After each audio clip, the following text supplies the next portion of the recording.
Hello, good afternoon, everyone in Africa here, and a very good morning to everyone there. Thank you for giving me this opportunity to present to you this keynote address, and thank you for the opportunity to be part of such a very good milestone in achieving evidence-based urban health. Thank you so much. My duty today is to present to you a keynote address on the current state of progress towards achieving urban health related RMNCAH in Uganda. Well, as per the presentation, we have the definitions, the current state of progress, the critical and emerging challenges, and the opportunities to use evidence-based. Well, as earlier introduced by Professor Pleng, I'm Dr. Ruth Galabuzi from Uganda, a professional physical planner and urban planner, and also the president of POPEA, Professional Physical Planners Urban Association in East Africa. Well, I may not go into the definitions for reproductive health, maternal health, neonatal health, and child and adolescent health, as I'm aware that we are in the health experts meeting. And the current state of progress towards achieving urban health-related RMNCAH priorities in Uganda. I'm happy to tell you that in Uganda, we have the Health Sector Development Plan, which is a 5-year based plan, revised every after a year for budgeting purposes. And this actually focuses on governance and partnerships, service delivery, health information, health financing, health products and technologies, health workforce training and motivation, and health infrastructure under the healthy sector.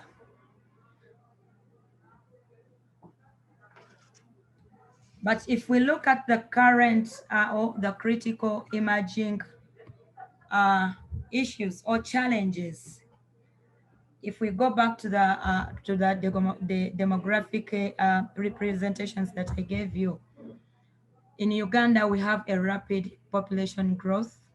There is a high urbanization rate. We have poor planned settlements, which actually increases the risk of the urban dwellers in terms of health. High urbanization due to rural urban migration, though of late we also have international migration. As I've already noted, we have a largely youthful population, which is unskilled and even unemployed. There is inadequate financing of RMNCAH services, so there are budget constraints in that area, and also inadequacies in the implementation of RMNCAH policies. There are political differences, which also impact on service delivery. There is also lack of intersectoral collaboration. Health being that this may be, it concerns everyone, yet there are a number of things that concern or impact on the health of people, the environment where we live, the housing pattern, the food and security. So there is lack of intersectoral collaboration towards improving urban related healthy services. There is also lack of health focused urban planning.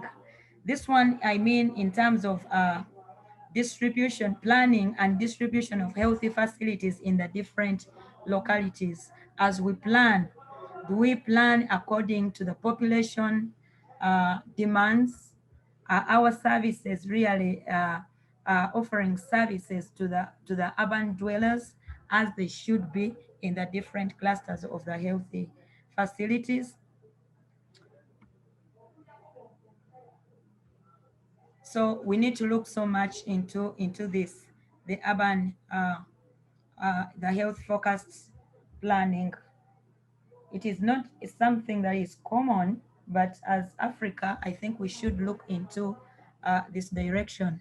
I've already talked about the budgeting issues. There is the issue of culture. As you know, in the urban areas and cities, there is a multifaceted of all cultures. It is all cultures are found in the urban areas, and with the different cultural backgrounds and ideologies, at times they affect the health, the urban healthy facilities or services. There is a high growing industrial sector which actually impacts on climate change and in the long run impacts on the health of the people. So this affects the people. There is policy, citizen engagement for social and behavioral change.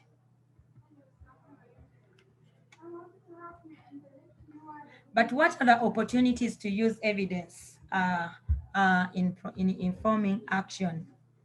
Uh, the opportunities that we have is that we have the sustainable development goals, of which goals worldwide or globally, we all contribute towards the achievement of these goals. We have the national health policy and the plan in place. We can use that opportunity or that window. We have investment case for reproductive, maternal, neonatal, child and adolescent health, which is sharpened plan for Uganda. It is in place. And then citizen engagement in health planning and implementation.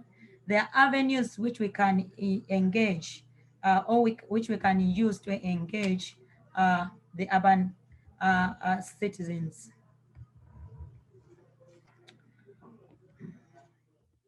So what other urban opportunities we have is the research and training priorities for improving urban health. This is a window that we can use to create evidence-based after research and even training. And the most critical areas that we should focus on, we should increase intersectoral urban health literacy. Since health concerns all of us across all the sectors, there is need to increase this urban health literacy. Let everyone know, the people in urban planning, people in health, let them know that we work together to deliver a complete urban health system. Another one is to increase intersectoral planning, coordination, and implementation. This might come along with multi-sectoral grants and even joint program implementation for us to be able to fast track evidences and impacts of our efforts. A health urban governance and approach system, this need to be strengthened and even do more research in that area. Develop a participatory and collaborative urban health planning process. Produce a new generation of urban health scholars and practitioners. Um, our education background has trained us to be only aligned in our professions, and that creates a makes us to operate in a limited circle. But in this new paradigm shift, there is need to create a new generation of urban health scholars. So that one goes into research and even and training priorities.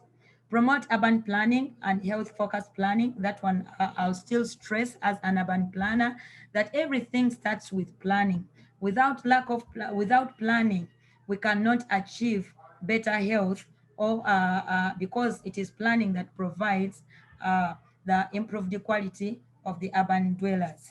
Where we have a map with a provision of the different healthy centers, but you find the catchment area. There are some areas which are not even serviced at all, yet others are over serviced.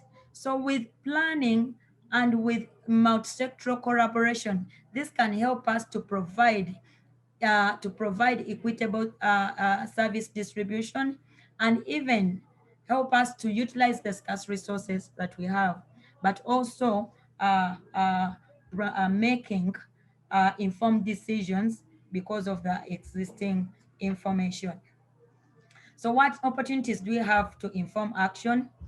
Better evidence data, disaggregated data to be made available and publicly, better analysis and better presentation of this data in understandable material for everyone at all levels, documentation and sharing of best practices or promising practices.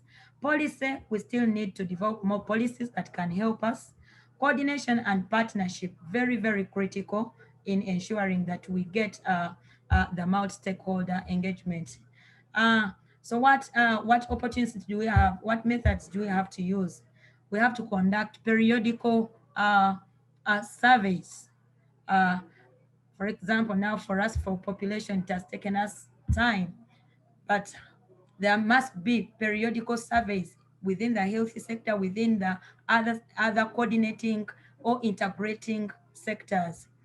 Monitoring and evaluation of programs and implementation, that goes with joint implementation of programs across the board, from planning, from the different stakeholders which may be involved.